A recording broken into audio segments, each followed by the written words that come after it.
Bonjour à tous. Alors, comme convenu hier dans ma vidéo sur l'explication des FJ, aujourd'hui donc j'entame donc qu'est-ce que le chaser. On commence par le chaser, puis le runner dans la prochaine vidéo. Donc le chaser, c'est, comme on a dit hier, la flamme jumelle de polarité plutôt féminine.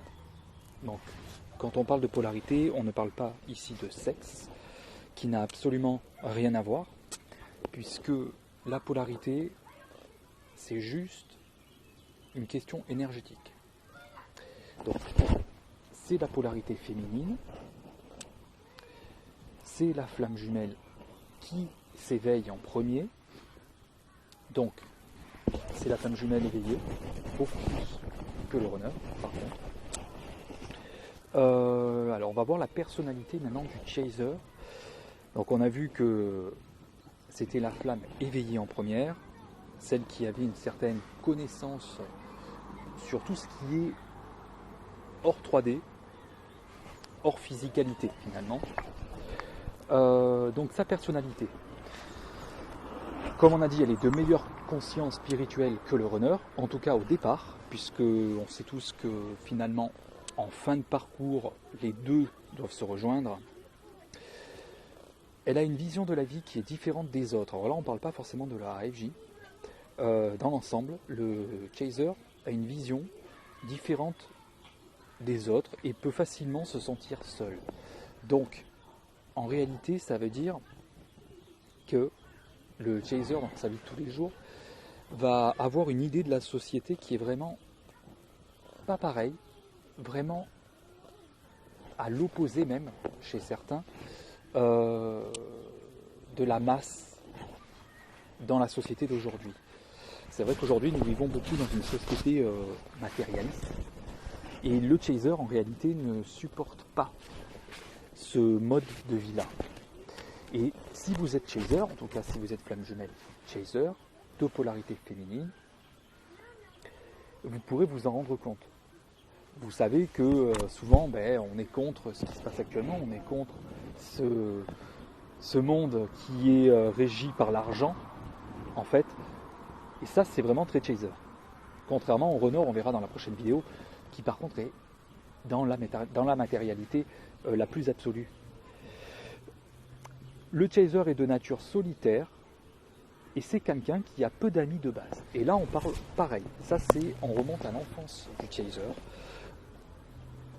C'est une personne, parce que vous savez que le mécanisme chaser-runner ne s'enclenche, dans le mode comportemental, ne s'enclenche qu'à partir de la rencontre, on est d'accord? Mais en revanche, le chaser et le runner ont une certaine personnalité qui leur est propre depuis leur naissance et depuis donc toute leur éducation familiale. Et le chaser, dans cette éducation-là en tout cas, il est vraiment d'une part solitaire et quelqu'un qui a peu d'amis de base. Alors ça ne veut pas dire que c'est une personne qui va vivre en autarcie de la société, mais c'est une personne qui n'a pas besoin de forcément d'amis. Il peut y avoir des chasers qui n'ont pas d'amis, mais il y a des chasers qui vont par exemple avoir que 2 amis dans leur vie. Mais ils vont plus miser sur le côté qualitatif, comme diraient certains autres youtubeurs, sur la qualité des relations, à partir du moment où celle-ci est vraie. Parce que le chaser recherche la vérité.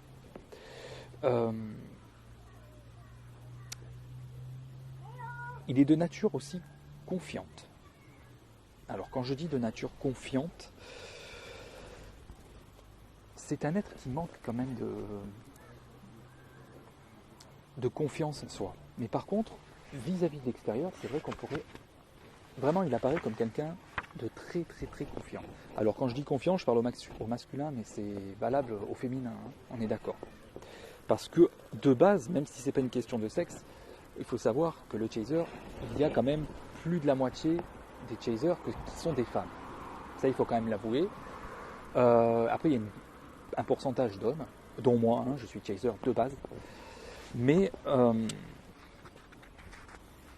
n'est pas une généralité non plus. Donc de nature confiante vis-à-vis de l'extérieur. C'est-à-dire qu'il a des projets et il a des idées bien trempées. Et parfois, on peut dire pet sec. Alors quand je dis pet sec, c'est vraiment un comportement brut de décoffrage en fait. Alors par contre, il ne craint pas d'être hors norme et il s'affirme tel qu'il est. Donc si ça ne te plaît pas, c'est pareil. En gros, le chaser a des idées bien trempées.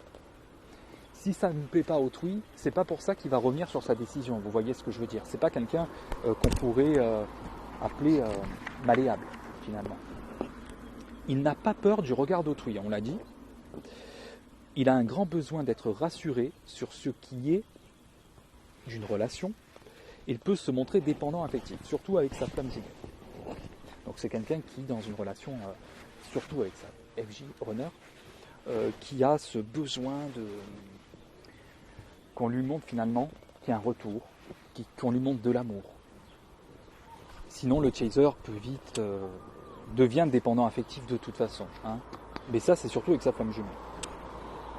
Par contre c'est quelqu'un qui a une grande excusez-moi je me perds dans mes mots, qui a une grande moralité, qui a énormément de valeur,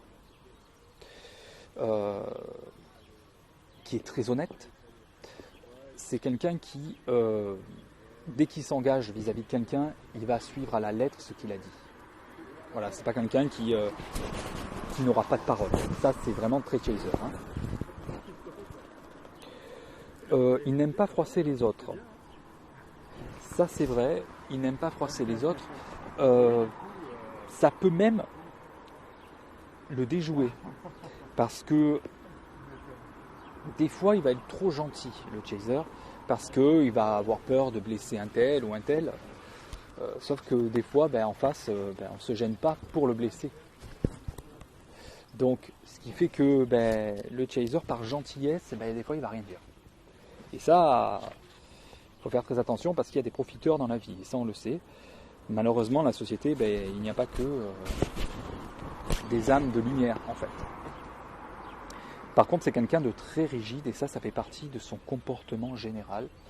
Il est d'une rigidité impressionnante. Tant que le travail n'a pas été fait après la rencontre, le chaser aura cette rigidité-là.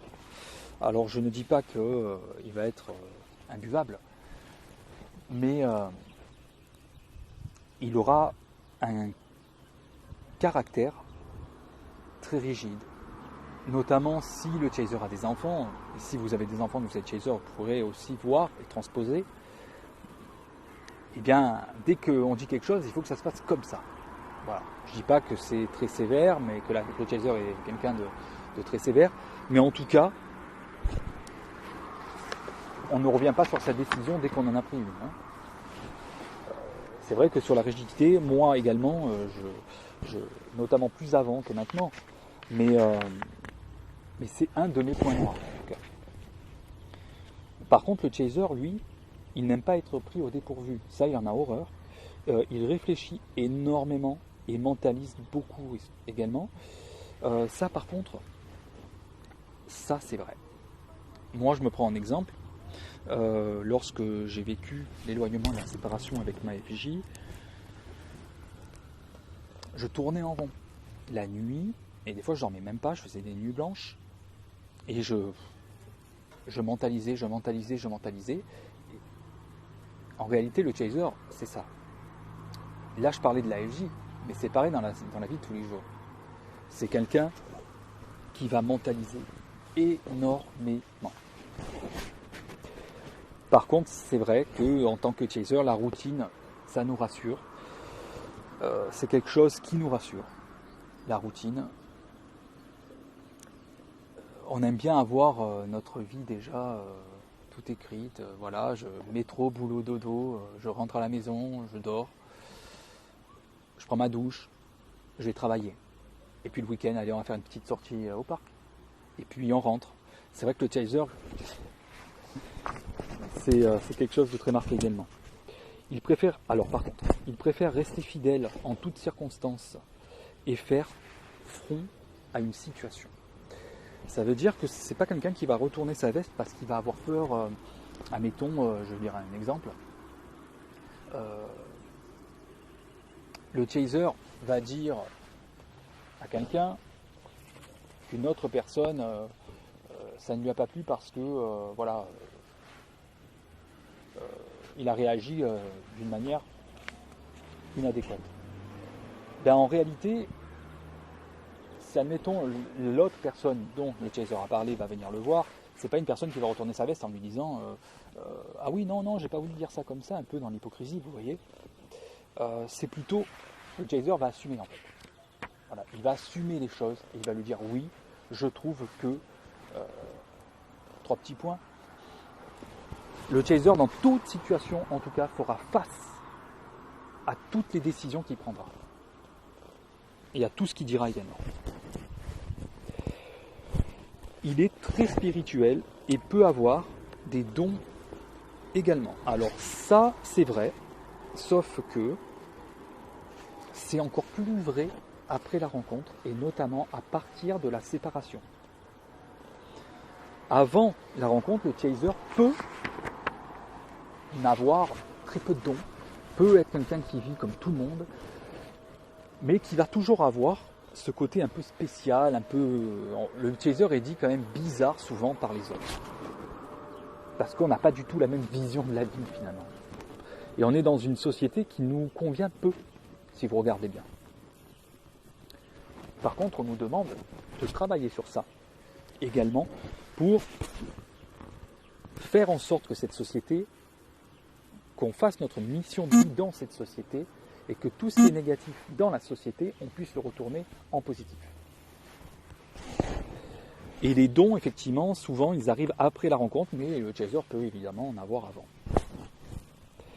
Le rôle du chaser est d'ouvrir par contre son jumeau runner à la partie spirituelle. Donc ça, c'est vrai que c'est la mission du chaser, c'est de réveiller finalement le runner, mais on verra plus tard que ce n'est pas de le réveiller en lui disant bouge-toi le cul, désolé du mot, mais c'est plutôt le réveiller spirituellement.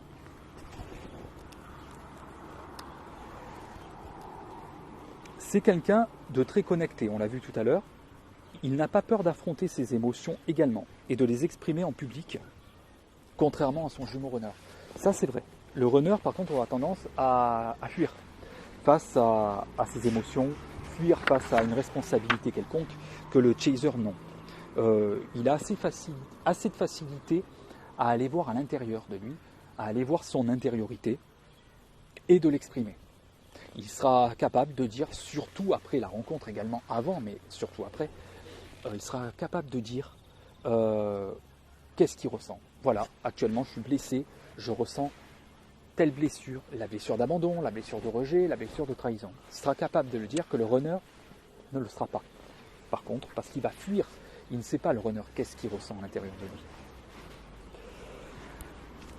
Le chaser est très perfectionniste également. Dans la relation, il veut tout comprendre. C'est ce qui fait d'ailleurs fuir son runner. Ça c'est vrai. Nous en tant que chaser, on veut tout comprendre. On veut absolument savoir mais qu'est-ce que tu fous en fait au runner. Moi je sais, ma FJ, qu'est-ce que tu fous en fait? Bouge-toi, réveille-toi. Mais sauf qu'on verra très bien que dans la relation FJ, ça peut marcher, dans d'autres relations, ça ne fonctionne pas. Et le chaser en fait finit par être frustré suite à ça. Mais vous verrez bien qu'en fait le runner agit plutôt, c'est plutôt quelque chose qui aide le chaser, plutôt qu'une punition. Le runner ne veut absolument pas punir son chaser. C'est juste que le chaser a à travailler. Il faut savoir que le chaser sera le premier ou la première à lancer le travail sur soi. C'est du chaser que vient la guérison du binôme. Car c'est le chaser, c'est celui qui s'éveille en premier, c'est à lui de conscientiser les choses. Alors maintenant, nous allons voir les relations du chaser. On a vu sa personnalité, maintenant on va voir les relations. C'est quelqu'un de très sociable, qui est ouvert. Il est en recherche de vérité chez autrui, comme on a vu tout à l'heure, et non de superficialité. Alors ça c'est vrai. Le chaser, s'il a l'opportunité de devenir ami avec des personnes, que les personnes ne sont pas du tout dans l'authenticité, eh bien le chaser n'ouvrira pas sa porte à ces gens-là. il faudra absolument que cette personne soit un peu comme le chaser. Il faut qu'il soit vrai, cette personne soit vraie, et surtout qu'elle ait des valeurs. Ça, c'est vrai que les valeurs, le chaser, en tout cas, c'est quelque chose de primordial pour lui, ou pour elle, que la personne en face ait des valeurs. Un peu des valeurs similaires, un petit peu... c'est vrai que le chaser, on a tendance à dire, dans la vie de tous les jours, que c'est quelqu'un de vieillot, parce qu'on va être attaché quand même à toutes les valeurs qui existaient dans le temps, en fait, et qui, malheureusement, dans notre société, ont tendance à disparaître. Il déteste les non-dits, et il est très sage. Alors quand je dis sage, c'est plutôt dans le terme de sagesse. Il a une tendance à être donneur de leçons et sauveur. Alors ça, c'est vrai aussi. Avec autrui, c'est vrai que le chaser va avoir cette tendance à vouloir absolument aider les autres, alors que forcément la personne peut-être va être pas bien sur une situation. Et en réalité, elle ne demande pas forcément d'aide. Le chaser, il faut qu'il apporte sa pierre à l'édifice. Voilà. C'est son côté sauveur. Et ça, par contre, dans la relation avec son jumeau, lui apprend finalement à sortir de ça. Justement. On le verra un peu plus tard. Alors le chaser, on l'a vu aussi tout à l'heure, qu'il a peu d'amis, mais ses relations sont plus profondes que chez le runner. Le runner va avoir une panoplie, une palanquée de relations, mais qui vont rester plates, superficielles, que le chaser peut avoir que 2 amis, ou même un ami, ou 2, ou 3, ou 4, mais c'est peu. Mais par contre, ça va être des relations extrêmement vraies. Il ne donne pas sa confiance facilement et il est de nature froide. Ça, alors, il ne donne pas sa confiance facilement. Comme je disais tout à l'heure, le chaser, avant de faire entrer une personne dans sa vie, il va regarder si cette personne a quasiment les mêmes valeurs que lui. Donc, finalement, c'est vrai qu'il va beaucoup scruter les autres. Il va beaucoup analyser un petit peu autrui. Parce que le chaser a un don sur ça, c'est que d'entrée, quand il voit une personne, il se dit ça y est, cette personne elle est comme ça, comme ça, elle a déjà jugé avant même que la personne ait ouvert la bouche, finalement. Et de nature froide, mais ça ne veut pas dire imbuvable, on est d'accord. Et alors ça, par contre, je reprends sur les vidéos de Fabien Marchand, il est de structure pyramidale.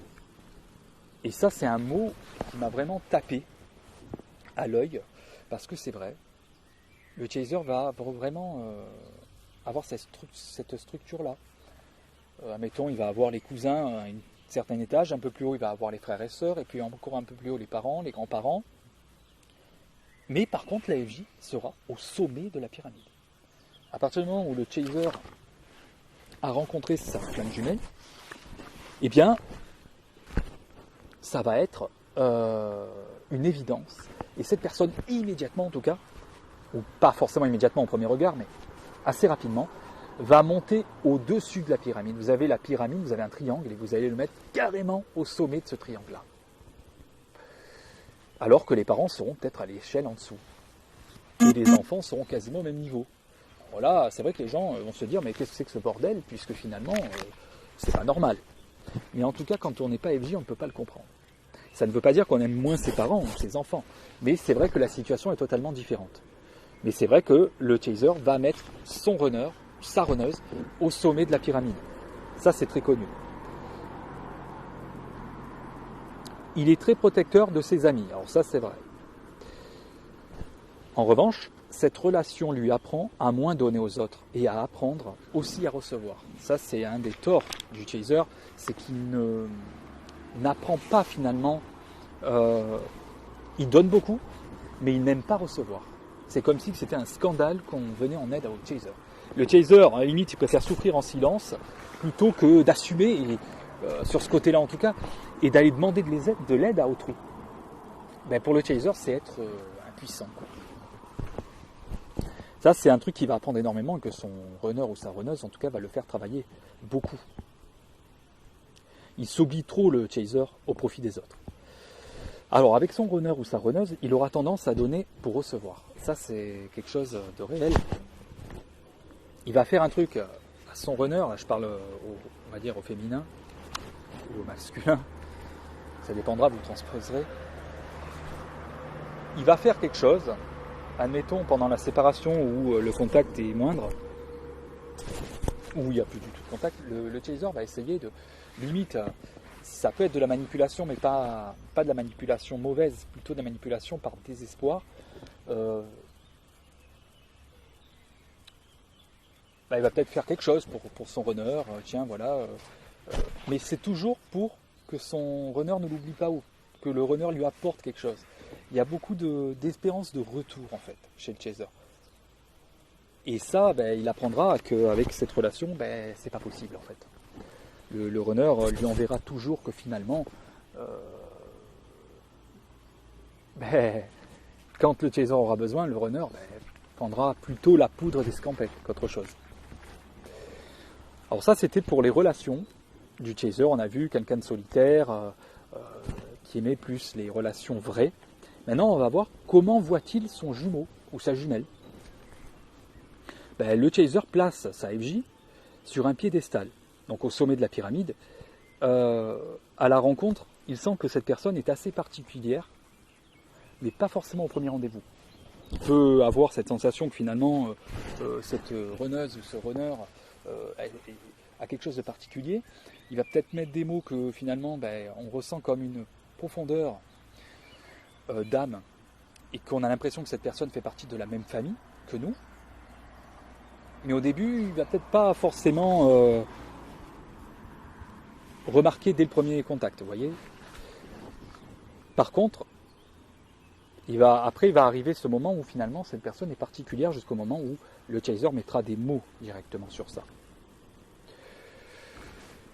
Alors, il assimile sa FJ à un membre de sa famille. Il existe parfois, alors je ne dis pas forcément tout le temps, mais il existe parfois que finalement il y ait des ressemblances physiques ou autres chez les FJ. Alors, soit il y a des ressemblances physiques, soit la FJ, moi par exemple aussi, ma FJ, dans sa famille proche, ils ont tous les mêmes prénoms que ma propre famille. C'est quand même assez extraordinaire. Le prénom de son papa, c'est le prénom de mon grand-père, de sa mère, d'une tante, du frère, d'une de ses sœurs. Donc vous voyez, ça peut avoir ces ressemblances-là aussi, pas forcément physiques, mais ça peut aussi arriver qu'il y ait des ressemblances physiques frappantes chez les FJ. C'est pas forcément non plus une réalité, parce que c'est soit il y a des ressemblances, soit c'est tout l'inverse, il y a complètement des différences religieuses ou ethniques. Ça aussi, c'est soit tout ou son contraire finalement. Donc ça, c'est vraiment la vision qu'a le chaser de son runner ou de sa runneuse. C'est ce côté que cette personne finalement est extraordinaire. Je n'ai jamais connu ça de ma vie. Et puis, je ne pourrais plus faire ma vie sans cette personne. Ça, c'est au départ, quand le chaser n'a pas encore travaillé sur lui ou sur elle. Alors maintenant, quelles sont les découvertes après la rencontre? Parce que c'est bien beau. On a parlé du chaser. On a parlé un petit peu que finalement, il était un peu, beaucoup même dépendant affectif de sa FJ. Mais quelles sont les découvertes après cette rencontre finalement? Moi j'en ai noté déjà 2, 3 même, qui sont assez énormes. Il y en a encore bien plus, mais c'est que après cette rencontre, chez le chaser, arrive l'éveil spirituel. Alors je dis pas que ça arrive au bout de la première semaine, d'un mois. Moi, personnellement, c'est arrivé au début, et je ne savais pas, je ne savais même pas ce que c'était les FJ pendant le début de cette relation. À partir de 7 mois après, c'est arrivé l'éveil. Au début, en tout cas, c'était une souffrance énorme quand je ne pouvais plus, ou pas, être avec cette personne. Mais arrive après cette rencontre, que ça soit rapidement ou bien échelonné sur 1 an ou 2, il y a, quoi qu'aujourd'hui, avec au plus le temps passe, au moins, finalement, ça dure. Tout arrive beaucoup plus rapidement maintenant. Ce qui était vrai avant, qui pouvait se produire sur 30 ans, aujourd'hui, il peut y avoir des évolutions sur 2 ans, vous voyez. Donc il y a cet éveil spirituel, il y a cette ouverture vis-à-vis de l'univers, du ciel. Si la personne, admettons, a une religion, ça ne veut pas dire qu'elle ne va plus croire en cette religion, mais ça veut dire en fait que finalement, elle va avoir plus une vision spirituelle assez large que religieuse. Voilà. S'en vient aussi la découverte des flammes jumelles. Parce que souvent, on ne connaît pas les flammes jumelles avant la rencontre. Ça peut arriver, mais arrive ce moment-là. Il y a l'éveil spirituel, et qui suit l'éveil spirituel, suit aussi la découverte des FJ. Et ça arrive en pleine face. On n'a rien demandé. On tombe soit sur une vidéo, un petit clin d'œil à Fabien Marchand, de Fabien Marchand, par hasard, soi-disant, soit on le découvre un livre qui tombe comme ça d'une bibliothèque, et puis les flammes jumelles, vous voyez ce que je veux dire? On découvre les flammes jumelles, il y a cette découverte, et à partir de là, on fait cette corrélation. Dès qu'on voit les flammes jumelles, on se dit mais c'est ça que je vis en fait, c'est une évidence. Et bien sûr, alors là, arrive la mission de vie. La mission de vie arrive, ça c'est vrai, à partir d'un moment où on a quand même assez évolué. Ça n'arrivera pas 2 jours après la rencontre, vous voyez ce que je veux dire? Ça arrive, il y a l'éveil spirituel, ça prend un certain temps, il y a une bride, il y a la nuit noire de l'âme qu'on verra dans une autre vidéo, qui est cette fameuse dépression non nerveuse, mais plutôt spirituelle. Et souvent, elle arrive pendant la nuit noire de l'âme, voire un petit peu à la fin de la nuit noire de l'âme, voire après la nuit noire de l'âme. Vous avez cette mission de vie qui vous est... Vous ne savez pas ce que vous voulez faire dans la vie, parce que c'est vrai que le chaser a toujours eu du mal avec le côté professionnel avant. Il n'a jamais à peu près trouvé sa voie, il ne savait pas trop, il n'était pas à sa place dans cette société. Et à partir de là, en fait, l'éveil et la nuit noire, il y a sa mission de vie qui arrive. Alors souvent, il y aura soit une mission de vie commune avec sa FJ, ou pas forcément, mais en tout cas, le chaser va avoir des missions de vie qui seront souvent, je ne dis pas que c'est une généralité non plus, apporter une mission de vie qui sera apportée sur autrui. Donc, soit en aide humanitaire, soit il va monter quelque chose, un projet aussi énergétique aussi, qui va découvrir des dons énergétiques, qui va se lancer dans le Reiki, dans le magnétisme, dans toutes ces choses en tout cas, mais il y a toujours un lien avec le ciel finalement. Sachez qu'à partir de la rencontre, vous êtes guidé, il n'y a pas de secret. Alors après tout ça, qu'est-ce qu'on peut dire au chaser? Après tout ce qu'on a vu, le chaser en fait, il doit travailler sur lui. Après la rencontre surtout, il va se rendre compte que finalement il va traverser une nuit noire de l'âme qui va... Des fois le chaser va vouloir tout arrêter, il va même demander j'en ai marre de cette vie. Mais non, la solution c'est de travailler sur soi. C'est ça, c'est ce qu'on nous demande. Alors au début c'est compliqué. Il faut accueillir ces mauvaises émotions pour pouvoir travailler sur soi. Mais c'est toujours la finalité, le travail sur soi. C'est de respecter également la distance ou la séparation avec son jumeau ou sa jumelle, car elle est illusoire en fait. Il n'y a pas de séparation, il n'y a pas de distance, ça n'existe pas. Et ça, vous le savez. Donc, énergétiquement, notre flamme jumelle, on verra aussi dans une autre vidéo qu'elle est là. On peut ressentir sa flamme jumelle, énergétiquement. Certains même peuvent ressentir les émotions de l'autre, peuvent ressentir les douleurs de l'autre. Alors ça, c'est moins chouette, mais ça arrive. D'autres ne ressentent absolument rien, mais il n'empêche, ils peuvent communiquer avec leur FJ. Donc, si vous communiquez avec votre FJ, c'est vraiment pour ne rien attendre. Ça veut dire, n'attendez pas à ce que vous entendez une voix dans l'oreille. C'est pas ça. À partir du moment où vous avez adressé un message à votre FJ, il faut tout de suite vous dire que finalement, le message est arrivé. Et ça arrivera de toute façon dans l'inconscient de votre FJ. Donc, suite à ça, travaillez évidemment sa rigidité, comme on a dit tout à l'heure. Travaillez sur les relations aussi, sur les siennes de relations, et de plus s'ouvrir à autrui. Parce qu'en tant que chaser, on a tendance à vouloir être trop pantouflard et finalement on est seul, on ne s'en porte pas plus mal, vous voyez. Mais en fait, on doit travailler sur justement l'ouverture aux autres, sur cette ouverture aux relations. Il faut accepter de recevoir également. Ça, c'est une des priorités même. D'ailleurs, c'est notre jumeau ou jumelle qui va nous apprendre ça. Et bien sûr, savoir enterrer la hache de guerre, parce que le chaser vit toujours comme si il était en guerre en réalité, mais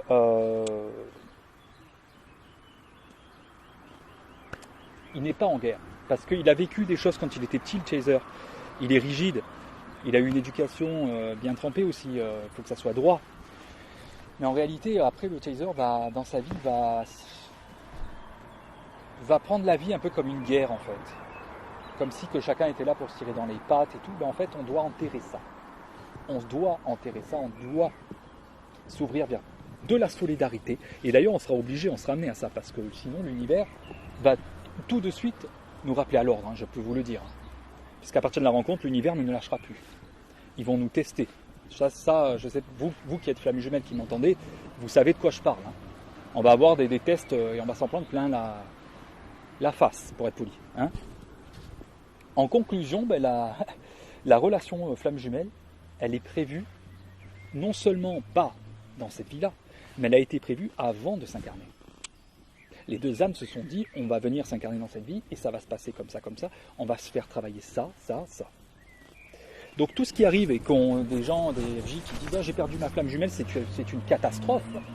Non, puisque finalement, c'est quelque chose qui est voulu d'avant même cette incarnation. C'est quelque chose qui a été décidé par votre propre âme. C'est surtout votre personnalité, votre ego qui dit que c'est pas possible. Mais l'âme a décidé. Si elle a décidé, c'est qu'elle est apte à vivre telle situation. Donc j'espère que j'ai pu apporter une petite aide pour ceux qui ne savaient absolument pas ce qu'étaient les FJ, le chaser.